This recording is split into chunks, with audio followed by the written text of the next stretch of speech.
Good morning, student.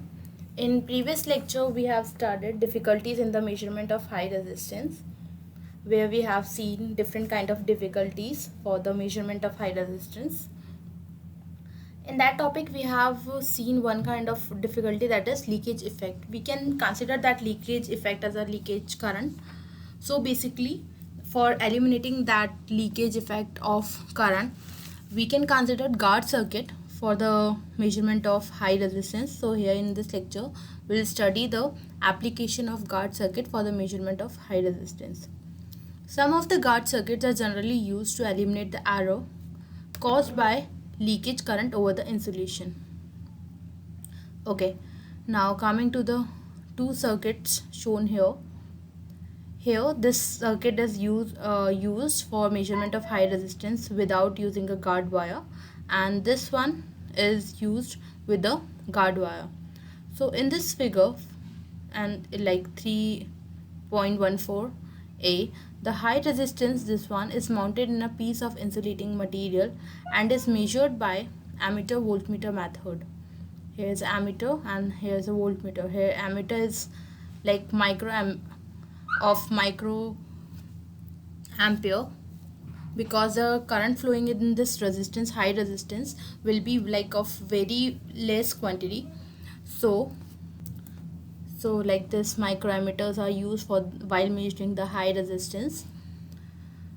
Now this microammeter measures the sum of current through this IR and a current through this leakage path around the resistor, that is IL. The measured value of resistance computed from this reading indicated on the voltmeter and microammeter will not be true, like it is of some kind of error, because due to this because the current includes the sum of IR and IL, and this IL will cause some kind of errors in while reading the high resistance. Now like coming to the second circuit, where we have used a guard circuit here. So the guard terminal has been added to this resistance terminal block.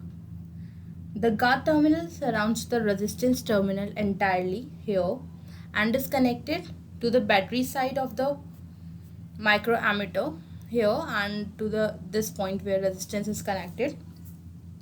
The leakage current IL now bypass the microammeter, and which then indicates the only current IR through the resistor, and therefore allows correct determination of resistance value from the reading of voltmeter and microammeter. Like now the leakage current have its own path by using the guard circuit, and only the IR current will be flowing through this microammeter. The guard terminal and the resistance terminal are almost at the same potential, so there will be no current flow between them, like here. So this is all about application of a guard circuit for measurement of high resistance. How can we use a guard circuit while measuring a high resistance, and basically its application is for removal of a leakage current from the circuit. In next lecture, we're going to study about measurement of earth resistance, some factors where it depends upon earth resistance, methods of measuring of earth resistance also. For here I am ending this video. For any query you can write me. Lecture notes will be provided on the college website, and the whole notes are being provided on the Google Classroom as well. Till then, continue our lectures. Stay healthy, stay safe.